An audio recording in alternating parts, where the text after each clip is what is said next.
Welcome to The Explainer.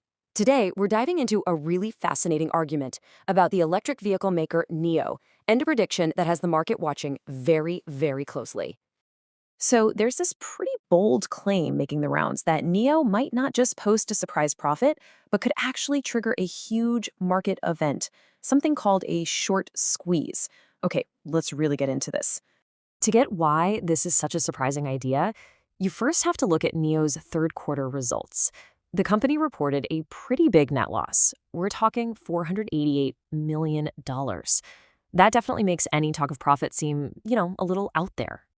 And yet, NIO's CEO made a statement suggesting that the road to being profitable in the fourth quarter is actually a simple calculation. So what on earth is this calculation? Well, the entire argument, it really all comes down to one single vehicle, the ES8. This model is the key because it's got a really healthy profit margin, over 20%. That makes it a critical piece of this whole puzzle. And here is the absolute kicker. In the fourth quarter, NIO delivered 40,000 times more of these high-margined ES8s than it did in the third quarter. That's a massive, massive jump in sales of their most profitable car.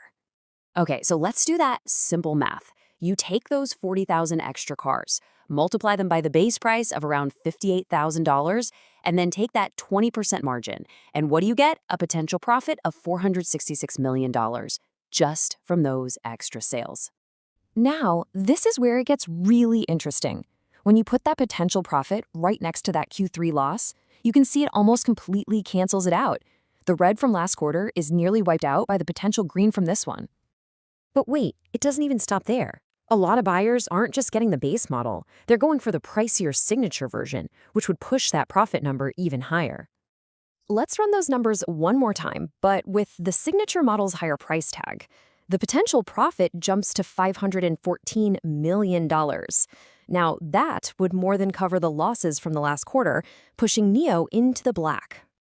Which brings up a really big question, right? If the path to profit is this clear, based on public numbers and what the CEO said, then why isn't the stock price reflecting that?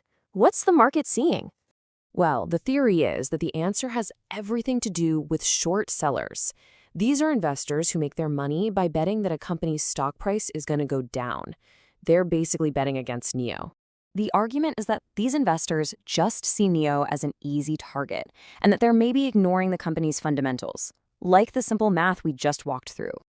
So what you have here is this incredible tension. On one side, you've got the company's potential performance, and on the other, you've got all this negative market sentiment. It's the perfect setup for a showdown. And that showdown has a name. It's called a short squeeze. It's what happens when a stock price shoots up unexpectedly, like from a surprise profit. It forces all those short sellers to rush and buy shares to cut their losses, which, guess what, pushes the price even higher. It's a powerful cycle. And this wouldn't even be the first time for NIO. If you look back to 2020, the stock went through a massive squeeze. It started this crazy upward cycle that caught a lot of people completely off guard. So this lays out the whole theory of a perpetual short squeeze.